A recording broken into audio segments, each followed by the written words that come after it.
Hey everybody, welcome to another World of Tanks replay. This one platooned up with Viet Campo and TA.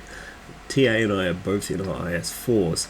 Now, you may recall the last time the two of us platooned up in IS-4s, it ended in tears as we both ran out of ammunition, desperately trying to carry a pubby team that really didn't want to win. This time, I'm glad to say things went a little bit smoother.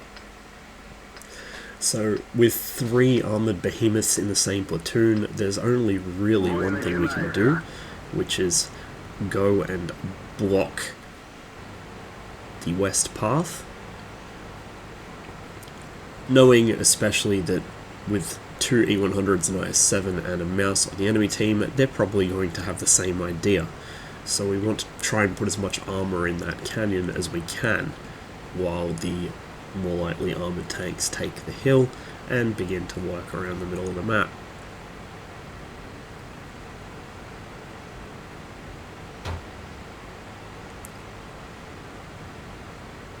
Now the IS-4 at tier 10 may not be quite so terrifyingly dominant as it used to be as a tier 9 heavy, but it is still a very strong tank. Its main problem is that power creep, particularly the availability of premium rounds now, and also some of the bigger, more powerful guns coming into the game, have made its armour a bit less reliable than it used to be. On top of that, it now doesn't get the chance to beat up on low tier tanks anymore, which is the main thing. A lot of the tanks that used to fight the IS-4 couldn't really pen it. So it's kind of been left behind a bit. It doesn't have the mobility that the IS-7 does, so it can't quite turn around a bad game. It just can't move where it needs to be in time. But it does still have pretty solid armour, a fantastic gun in the form of the M62, which I think is a far better gun than the S70 overall. And it's a pretty nice looking tank on top of that, which is of course the most important thing. So right away we've run into an E100, a mouse, a T57 and an ST1. Now I actually went to heat because I was sick of bouncing off the ST1. I hate fighting these things, I absolutely hate it. The mouse and E100 are both easier to pen than a hold down ST1. Its turret is the best in the game, hands down. Even the American turrets are nowhere near as good. It basically cannot be penetrated frontally without some form of heat round. APCR won't do it, AP won't do it, even really high pen AP. The cupola is too small to actually reliably hit most of the time and is angled too well to pen. As you can see, the heat rounds get through it, but it's so good, that turret, you can't get through it. So I just kind of threw my hands up in defeat and said, fuck it, I'll go to heat rounds, I'll cop the credit cost on the chin. I can just make up for it in a match in a premium later. The heat also makes it easy to fight the E100 as he rolls around the corner trying to take shots, although you can actually frontally pen the E100's turret with AP from this gun, same with the mouse. Now I was focusing the ST1 at this point because he was the thing that was presenting himself the most. He was actually one of the better players on the enemy team as well, and he did message me after the match.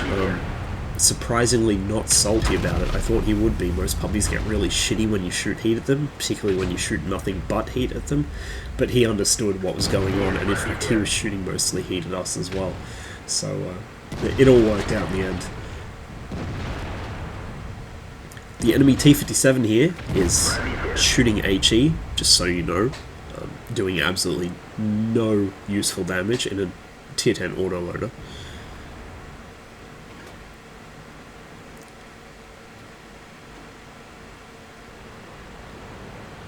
I let TA move up.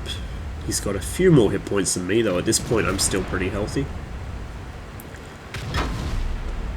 And he manages to bait the E100 into bouncing a shot. There's an HE shell from the IS-3.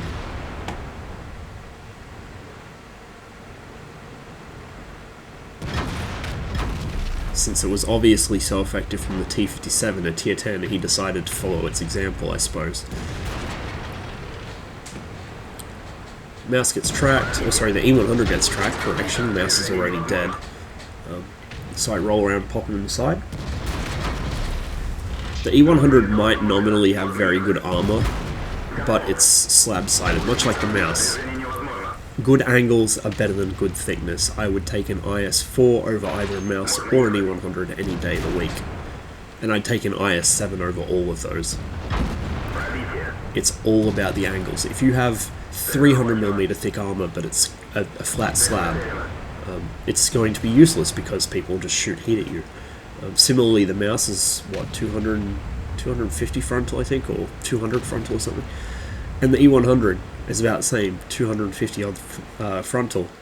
You know, there's a lot of guns in the game that can pen 250mm with AP. So it's just not really that good unless you angle it, and a lot of the time people don't know how to angle. Or sometimes when you're fighting more than one tank, it's not possible to angle against both of them. The ISU here is using the BL9S, a dead-end gun that really is just a waste of experience you should be spending to get the BL10 and get to the Object 704, but oh well. And from our little brawl in the west there, we're able to push through our flank while our team wins the rest of the map pretty handily. Not really an overly exciting game. It was pretty much trench warfare going on our side of the map for a while there, but pretty good demonstration of just how solid IS-4s can be when they are in a good situation. If you manage to put this thing in a good choke point, as long as you're not about to get flanked, you are going to be pretty hard to kill.